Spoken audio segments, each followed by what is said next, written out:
I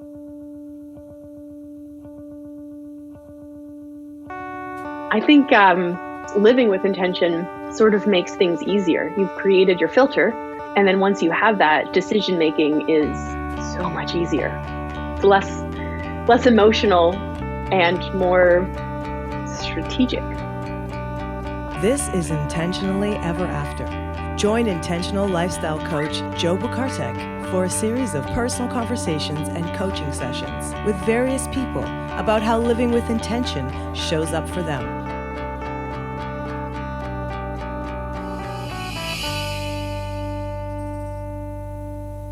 Greetings, everyone. Welcome to another episode of Intentionally Ever After. Today, I'm very excited to introduce everyone to and to speak with Dr. Melanie Obitz-Bukartek. Melanie, welcome. Thank you so much. Melanie, will you kindly introduce yourself? Well, as you just said, I'm Melanie Obitz-Bukartek, and I am your wife. And I live with you and our son Joey here in the awesome state of Delaware. And we've had a really great 2 decades plus together, exploring the country and the world.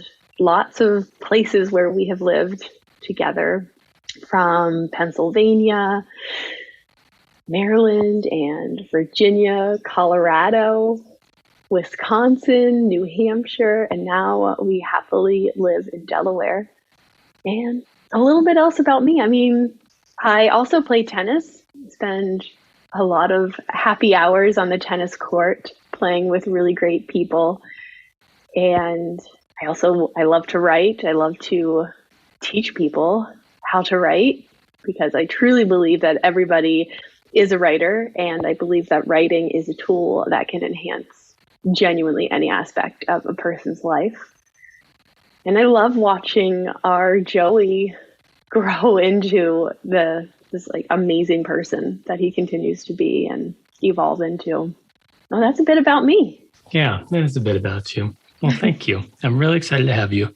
And obviously, you and I have many non-recorded conversations about intentionality, but I'm really excited to have you share your perspective with others on and what it means to live intentionally. So how would you define it to someone else about what it means to live intentionally?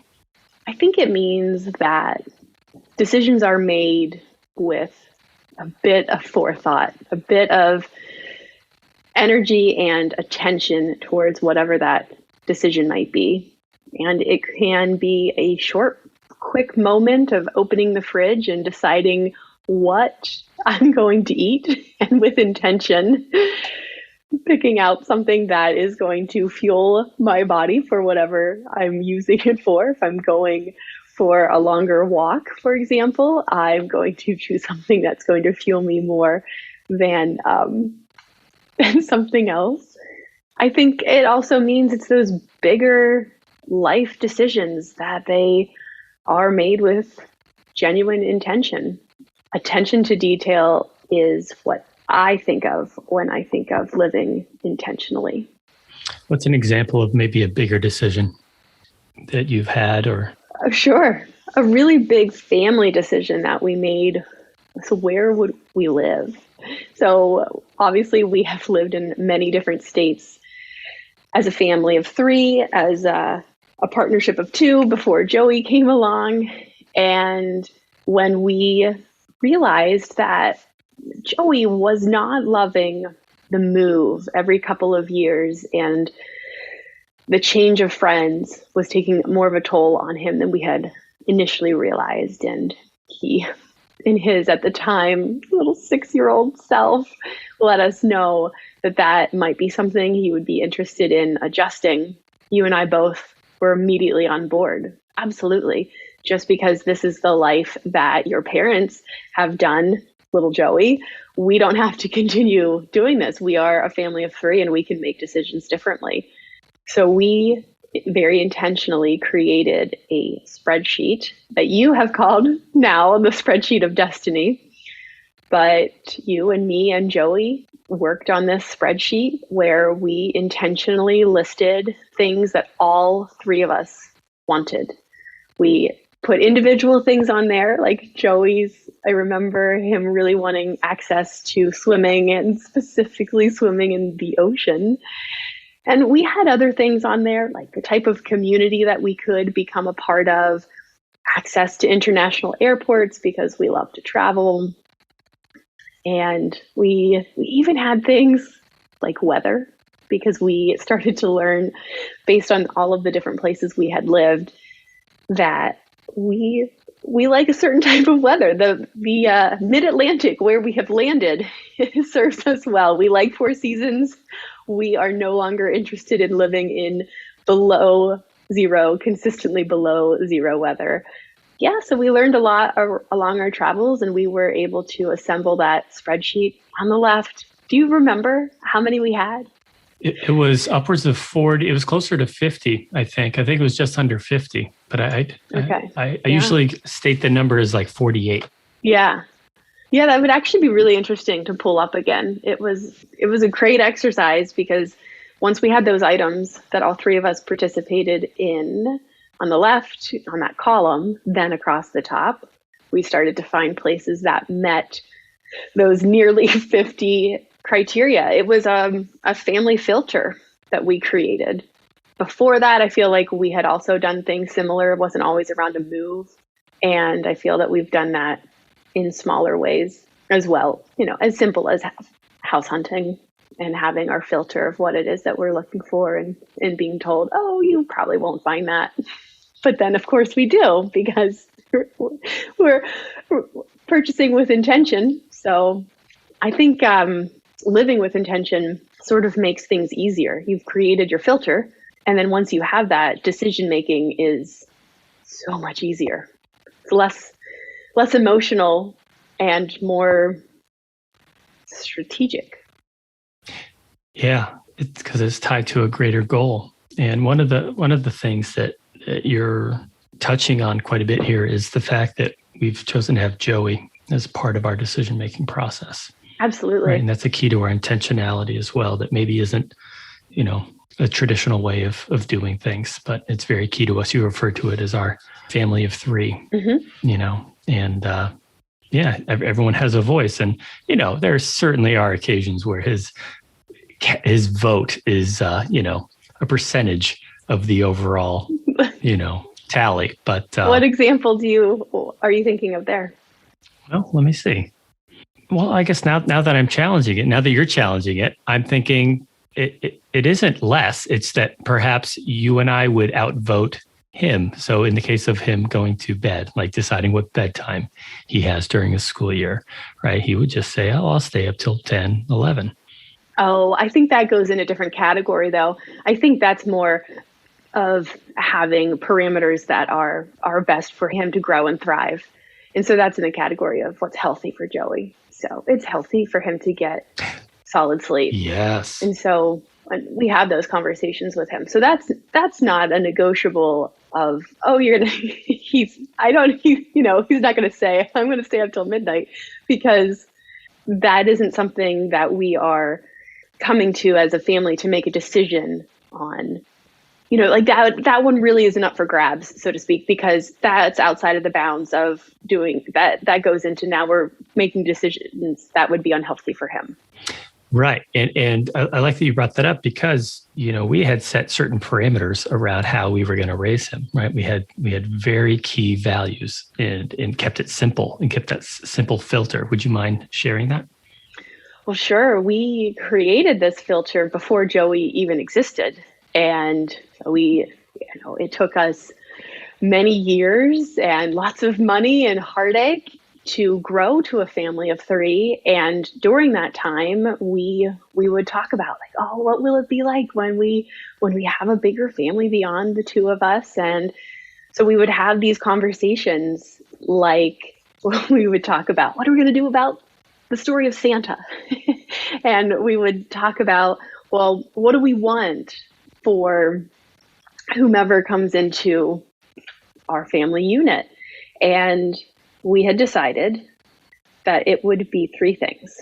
And it would be that Joey would be healthy in his body and in his mind and his spirit, and that we felt our role was to set him up to have a life of living to his absolute fullest potential. And third, that he was an all-around good person. And those became our core three before he emerged in human form as a member of this awesome family. And we return to that often when we're making decisions. And so that's why that sleep one was, to me, I was like, oh, wait, no, that's a different category, as that's one of our core three. We got to make sure our role, what I believe our role as parents is, we're making sure that he is healthy. And part of that is a solid sleep. Yeah, no, that's a really good point, because you're right. It does, neither one of us would ever suggest or feel that parenting is easy, right? But using kind of these three parameters, we've really simplified maybe some potentially difficult decisions in that we can always come back to these three things to determine how we want to try to proceed. Absolutely. Yeah. But bigger decisions, I think he's got a voice. And we've got a really fun decision that we're working on now, searching for our beach house. And that's great fun. And he's a part of that. And he has his opinions on, golly, what would be extra fun to have. And he's along the ride with those discussions. Yeah, you're absolutely right. You're absolutely right. In his school, we moved him so many times that he at that point in his life, he did not have say because we were moving to a new area.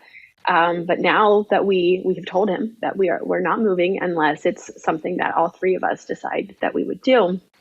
In Delaware, he went to one school and we worked together, and he's now in a different school, and we're constantly checking in. Like, it's good. Still, you're in a great place. We love his school. He loves his school, but it's always an open discussion.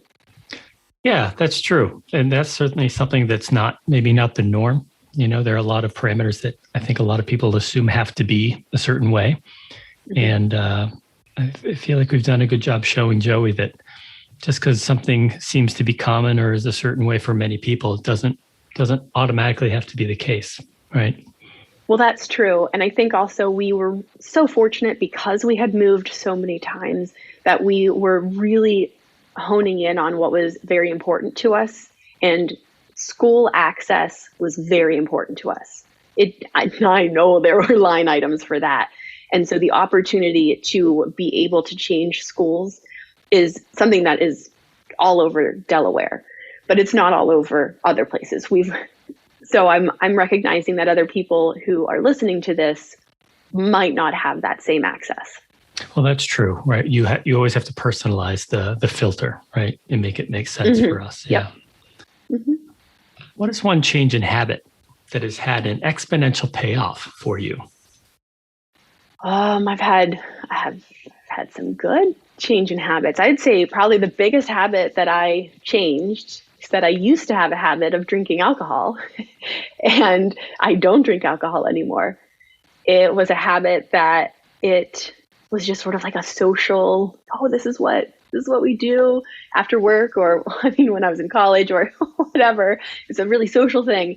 And then it would be like, I had a tough day, so I'm going to have some alcohol. And I had heard on a podcast, as a matter of fact, somebody sharing that she had decided that she would see what life was like without alcohol. And it really resonated because there had been times where I broke that habit in order to do something really great in my life that I considered really great. So for example, when I was writing my dissertation for my Ph.D., I had heard from so many people that it's incredibly difficult and it can take a really long time. The university is going to give you 7 years to do it. But you and I had decided that was not what we were going to do. That was not what was best for us or our family. And I had decided I would do the whole thing in 1 year. And it was apparent to me that if I was going to meet that goal, I could not have alcohol. Like, I could not go out to dinner and have a couple of beers and then wake up refreshed the next day and work on this really difficult part of the PhD process. And so I was able to not drink during that time because I had a super clear goal, and it served me very well. But then after the dissertation was over, slowly I brought alcohol back into my life. But anyway, yeah, after listening to that podcast, it was do you remember her name? Because I know of course I've told you this. Nikki Glazer. That's it. And she had said that she watched her comedy career just go up exponentially when she gave up alcohol. And I was like, ooh, fascinating. Because I watched my academics go up exponentially when I removed that habit from my social life. And she had said that she read a book, and it was The Easy Way to Quit Drinking, something like that. And so I ordered that book and I read it. And as somebody myself who studies writing, as I was reading it, I really thought, oh my gosh, how did this make it through the publishing process? It is not a literary masterpiece, an elevated literary piece of work. Right. But my goodness, did it work? It shifted my habit. It shifted the way I thought about alcohol. It shifted, and what I mean by that is the book addressed every single reason why I continued to drink. I thought, well, I'm going into a social setting where everybody else is drinking, so it's going to be weird if I don't. Well, that's not true. It's not weird at all. And I know that now, but I really thought that was going to be awkward. And then another portion of the book that I remember finding very helpful was how other people will respond when I say that I don't drink. And people respond in multiple ways. Some make up their own story about, oh my goodness, something really tragic must have happened to you to make this decision. Other people, it is a mirror to themselves and they don't like that. And so they get uncomfortable with that. And then some people don't want to drink if I'm not drinking. And I almost had, like, it's really okay. Like, I'm going to be fine. This is not about me. I'm good. I've made this decision. Well, by now it's been a long time ago and I feel great. Like that, to me, that's a game changer. So just like the comedian had said, she said that her career exponentially went up. Like, I feel that's what happened in my life. In my professional life, all the things I'm able to juggle professionally, and then in my personal life, as in recognizing that I would drink to continue to be in, so that way I could sort of survive really uncomfortable situations of, conversations where I would be around people who I didn't feel safe emotionally being around, but like, okay, well, if I drink alcohol, I can stay in this space or in these conversations. And then without that alcohol, it's like, oh wait, I don't have to. That's so clear. Yeah, but I think you're getting it. There's a lot of assumptions we make about what alcohol does for us. And you've really challenged them to be like, oh, that isn't actually the case at all. And you ended up feeling better off for it. Absolutely. I thought maybe I won't have friends anymore because it felt like all of my friends were drinkers because I was a drinker. And like, that's what we would do after work, for example. But I still I haven't lost any friends. It's interesting. Yeah. How has that shifted at all, if at all, socializing? Well, it's sort of fascinating. I thought my whole life would change, but it didn't. I can still go to happy hour and I just have sparkling water. Like, sometimes I get it in a wine glass because it makes me feel fancy, but not, I still do the things that I used to do, as in I still socialize with people and there's still alcohol that is being consumed. It doesn't have to be by me. I'm not consuming it. And you still get all the benefit that you would have previously gotten with alcohol. It's true. I still get all the benefit, except I don't have a headache in the morning and my body doesn't feel so fatigued the next day, I feel great. Yeah, that is a welcome change, isn't it? Yeah, we're not relegating ourselves to a long Sunday night in bed, right? Mm-hmm. Or Sunday morning, rather. Yeah, well, I mean, I guess it depends on what the day was before. That's true too, right? Yeah. Yeah, but like all the things, I can still do them. I can still, I mean, even after, those fun 5Ks that are like genuinely just for fun, you show up and you're not expecting to like PR or anything. And then at the end, there's some free beer and like, it's good. Like I'm happy to give away my free beer to my friends. Great. And they're probably happy as well. I'm still having a great time. Yep. Because I used to think the reason I was having a great time is because I just finished this run and I'm polishing it off with a beer and I'm outside with people that I love to be around. And it wasn't the beer. It was the run and being outside with people I love to be around. Right. Mm-hmm. I think it's, such an easy go-to commentary to talk about doing things for alcohol, or I think people's appreciation or need for alcohol, like, oh, let's get through the week and have a beer together. And we've earned this, like we earned the alcohol. Yeah. And I think it's a real easy narrative for people to latch onto. And I'll just speak for myself. It was difficult for me to determine what my narrative was when I decided to stop drinking. Mm-hmm. Right. Because I also would just fall into the, oh yeah, I earned this beer, or looking forward to happy hour, looking forward to the weekend, having a few drinks with friends. Mm-hmm. And then I also realized that it doesn't have to be a big deal at all. No, it doesn't. Yeah, that was a big spoiler alert for me. When I found that, I was like, oh, people actually don't really want to talk about it. Yeah, like it's not a big... It's not that interesting. But it's instead of, I think that people, I'm making an assumption here. So my current assumption is that the reason that people like happy hour is not for the alcohol, it's for the camaraderie. It's for the community that is there when you go and have happy hour. So I still get those great benefits of camaraderie and companionship and team. I mean, after tennis, there's drinks after tennis. I have drinks. Mine just happen to be water or sparkling water. But I like to go because I'm part of that team. And I feel like I was tricked. Like I thought it was the alcohol that had me there, but nope. So this next question, you basically have answered it, but I'm wondering if you have a different response for it. What have you said no to that has made a significant impact in your life?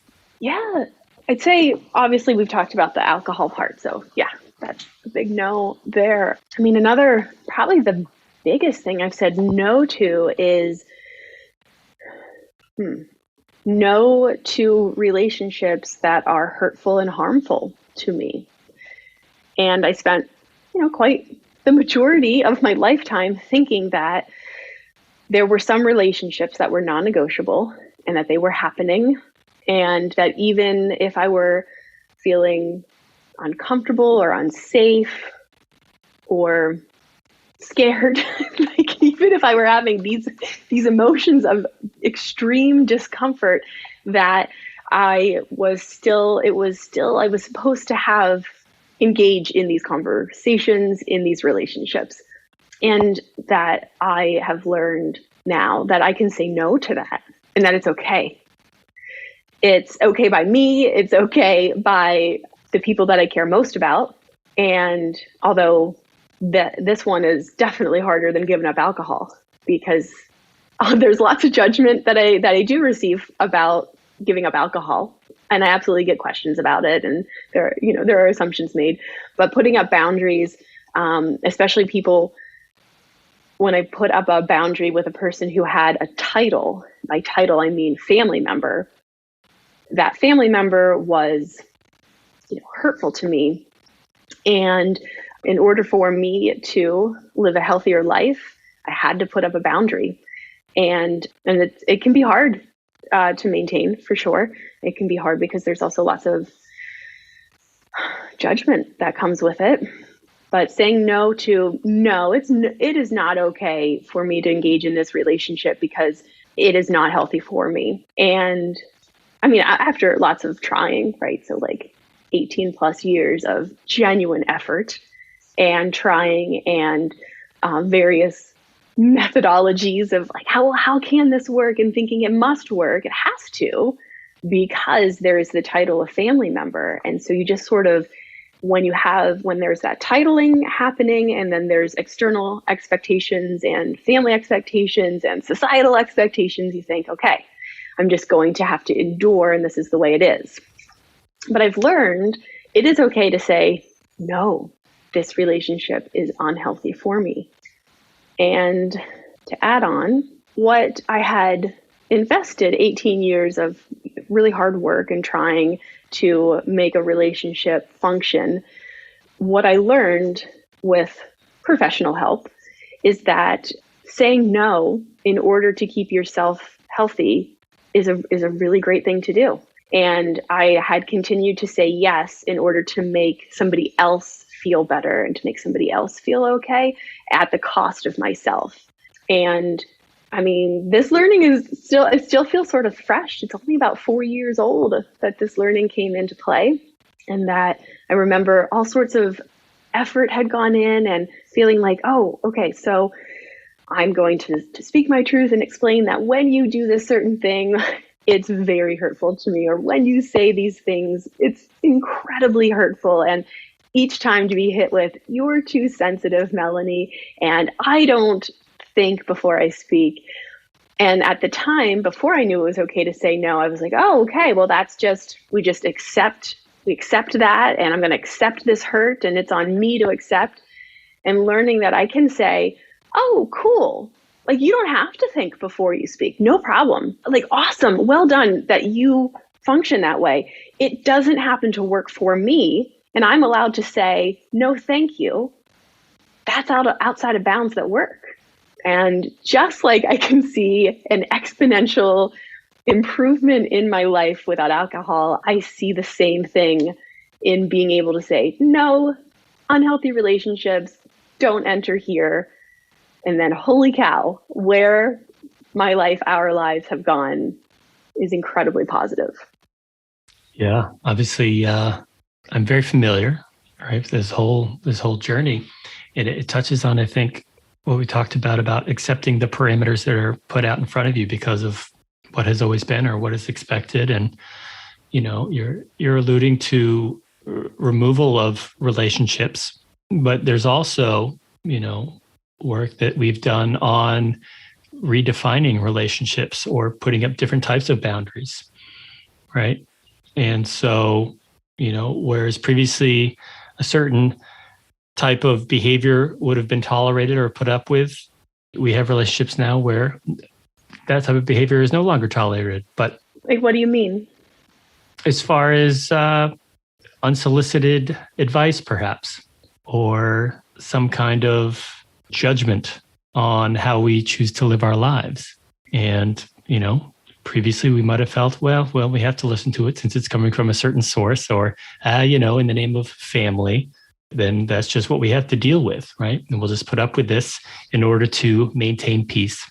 But really, it was causing a lack of peace. It was not peaceful at all. It was not peaceful. It might seem so on the surface or during those particular engagements, but it was doing damage. And so, a lot of learning. It was really hard to continually contort to try to be a thing that I can only speak for myself, and I'm certainly not going to include you. So I'm just going to say, for me, it was very hard and exhausting to continually contort, and that the contortions were never good enough. And recognizing that, okay, I said I'd only talk about myself. I'm good here. Like, yeah, I don't know. That last part I don't feel is clearly making sense. Well, it makes sense to me, so it doesn't matter if anyone else knows what we're talking about at this point. But I think maybe another point, and I'm curious your thoughts on this. I feel like we've talked about this, but none of this has to be, inked in stone, right? Or set in stone, etched in stone, rather. You can continue to refine and reflect upon how you're feeling about a certain situation and continue to reevaluate. Well, that's true. I mean, that's a solid point. It's not, like you said, cut in stone. Let's talk about writing, because that's a good one, right? So we have all sorts of historical writings that have happened, and those that were cut in stone. And, we make this great assumption that it was perfection, as if they never had any other draft of that version, right? So cut in stone seems so permanent, but writing is ever evolving, and it's always shifting and changing. And you're right. So situations that we've said no to, I think what you're saying is they can evolve. And that living intentionally says that exact thing. So with intention, I continue to say no to things that are hurtful to me and unhealthy. And if things continue to be hurtful and unhealthy, it's an easy answer. But I think what you're saying is the assumption for me to assume that those relationships are always hurtful and unhealthy, then I would not be open to the evolution of change. Is that what you're saying? That's exactly it. Yeah, that's exactly it. Right. And much in the same way that we determine maybe some old habits were no longer serving us and we choose to live differently, I think we can do the same with our relationships as well. Can you say more about what you mean there? Yeah. So, I've spoken about this with a number of people, some on this podcast, but about old relationships that used to serve a real meaningful purpose during whatever formative years or particular phase in our lives, college friends, for example. And then you tend to quote unquote grow apart, or the relationship just doesn't serve what it served you in the past. And sometimes it's okay to let go of some of those things and not force it because of what it once was, the purpose it once served, because you're in a different place in life. And so continuing to reflect and intentionally move forward with that relationship in a different lens, or maybe without that relationship, I think is on the table for everyone to deliberately choose. Right. So that goes right into choosing relationships with intention and not assuming that it has to be a certain way, that you can intentionally make it what you desire. What area in your life feels just about perfect? I think we have a really cool life. I love it. I think that, oh my gosh, breakfast. I think we've got breakfast happening in such a great way. So I used to think that breakfast morning time was a stressful time because that was my childhood. And so I genuinely entered adulthood thinking the morning time is stressful and there's like clothes to be ironed and food to haphazardly be eaten. And I now know that is not the case. We can make the morning however we want to make the morning. And I love our before school time breakfast with Joey, and that all three of us, well, four with Blueberry, our sweet little pup, with all of us present, with healthy food going into everybody, but in a relaxed way. And then we all hop in the car and take Joey to school together. Even Blueberry comes with us. And you and I have designed our work lives, those portions, to a lot for this time. It's very important for us. You don't meet with clients during this time. I'm not teaching during that time. And we're fully present. And it turns out morning time can be relaxing and fun and enjoyable and a wonderful time to connect with each other. And I would say it's pretty close to perfect. Yeah, I'd agree with you. I think sometimes I lose sight of that because we've that's been a priority of ours for quite some time now, is starting the day off on the right foot for everybody. And that's one way that we've done that. And while it may look different depending on where we've lived, logistically, we've gotten our current situation down pretty nicely so that there's not a lot of decision making that needs to happen in the morning, not a lot of that's true. Stress, not that we're totally void of stress on any given day, but man, it really reduces it quite a bit. And, you and I can very easily look to our priority as giving Joey a non-stressful morning. But I think the side effect for us is it's also that way for us. That's true. That's true. Right. The entire reason that we ended up going this way with our morning routine was because I said, oh my gosh, I don't want Joey to be stressed on his way to school. I mean, I used to teach elementary school, and it can be a rough time that morning as kids are piling out of the school bus and in cars and in like super stressful ways. And it's a tricky way to start the day. And I remember thinking, oof, when we are growing our family, I don't want whoever becomes a member of that to have those similar experiences. And nobody does. Let's talk about intention here. I don't think there is a single parent that is ever intentionally saying, oh, let's make this a stressful morning. Right. No. Right. That's true. Everyone's doing their darn best. Right. So Mm-hmm. Well, what the difference I think comes down to is people not knowing that not knowing the effect that they can have on that change, on changing that and making things different. Right. I think a lot of people feel like that's an immovable parameter, some of those things, right? That's true. I mean, as I mentioned, I genuinely entered adulthood like, oh, this is what mornings are. They're stressful and unpleasant. I thought it was a truth, like with a capital T. Right. And yeah, it's changeable. It is. Turns out it is. Yeah. And talk about, going back to our simple filter of raising Joey, allowing him to live to his fullest potential. Breakfasts, having a calm breakfast time, morning time before he goes off to school is definitely part of that. Mm-hmm. Yeah. And the health part for sure. Mm-hmm. Yeah, absolutely. Yeah. And being a good person because life is hard when we're hungry. Oh my goodness. Yeah, exactly. Yeah. I think, so how nice, how quaint and convenient all three apply. Yeah. Who is someone you admire and what do you admire about them? Well, this is going to sound scripted, but it's not. Podcast listeners, this is the honest goodness truth. Joe, it's you. I have huge admiration for you. The way you have chosen to live your life is remarkable. It is a true showing of somebody who lives with intention. The way you parent Joey, I mean, are you kidding me? Like the life that he has because he has you as his dad to not only be the person that he can wrestle and play basketball with in the driveway and badminton, although he has renamed it good mitten in the front yard and the amazing building that happens in the backyard.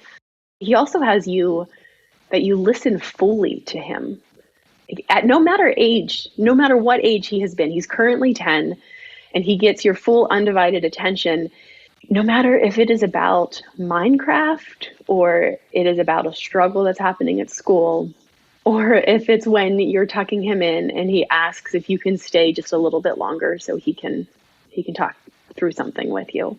Like you are living the exact life that you have designed, and you decided 6-7 years ago that you wanted to become a coach, and you had made this decision. It had taken years to figure out more of what made sense for you professionally with your many, many skills and talents. Where could they go? And this is where you wanted to go. And you did not have lots of support in this because it was counter to a lot of what's comfortable for people, and people who love and care about others, they rely on what's worked for them. And so we had people really wanting you to do things that worked well for them. And it's admirable that you were like, I got this though. Like, I'm going to do this and I'm going to dedicate my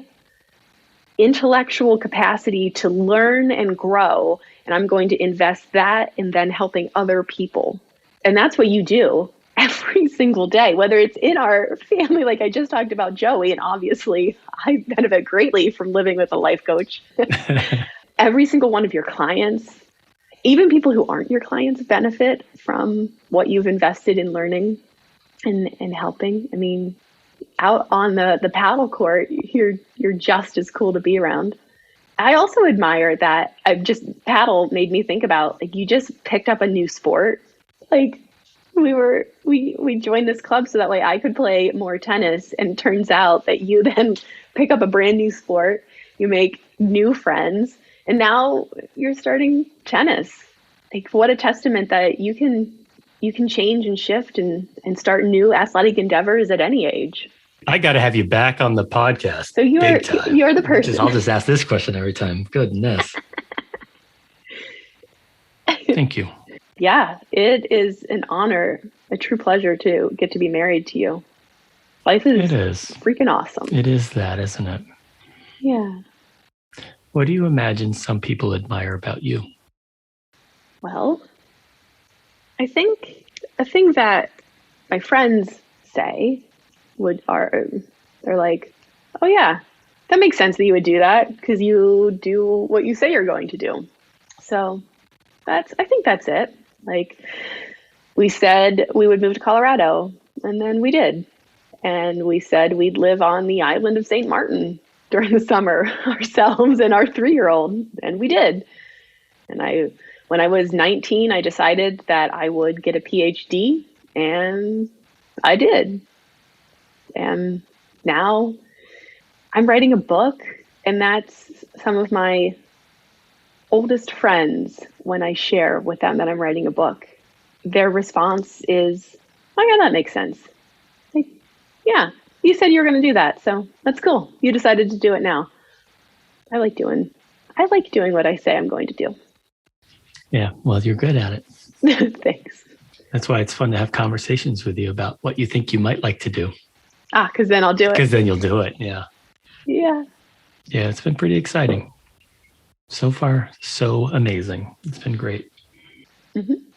What other thoughts do you have that you might like to share with listeners? Okay, so here's one. I'd like to share that I've been working on learning and practicing this learning, which is that you can't get better until you take action, and that it's sure comfortable to sit, like to genuinely sit, like to be on the couch or whatever, and thinking, oh, maybe that would be nice.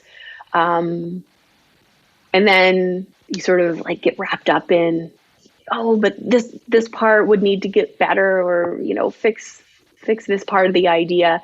But the way that you're going to be able to fix it and improve it and iterate is to get started. And then you can see the view of the landscape consistently shifts the more action you take. And then that action with that new view, then you can shift that and take some different action. So I recently ran a webinar, and I'd never run one before. I have been teaching virtually on Zoom, on the Zoom platform. In 2014 was the very first time I ever taught a class via Zoom. And then for the past 2.5 years, I've been teaching on an online platform that's sort of like Zoom, but it's specifically for teaching and learning. And so it's live, and I've taught on that platform 4 nights a week for 2.5 years. But I've never run a webinar. And the more I thought about it and planned what it would be like, the less I knew and understood about it. And so I finally just ran it the other day, and now I have a whole new view. Oh, I understand things so much differently than I did before, and I would not have that clarity. I couldn't get the clarity just from reading about it and talking to others and watching YouTube videos. All of that was helpful in informing the way that I went about it. But now that I did it, I see more and I can do things. So if I were to impart anything on the listeners, like, take that action, take it. It might feel uncomfortable, or as the book title says, right, feel the fear and do it anyway. But then you can just keep iterating and improving from there. Beautiful. Thanks. Well, thank you, my dear, for sharing this space with me and recording this conversation that is not dissimilar to many that we've had over the years. Format slightly different, obviously, but I really appreciate you taking the time and sharing your perspectives with folks. And here's to many, many wonderful years ahead. Happy to be here. Thanks, love. All right. This has been Intentionally Ever After, hosted by intentional lifestyle coach Jo Bukartek. If you would like to have your own intentional conversation with Jo on or off the air, visit intentionallyeverafter.com. Thanks for listening.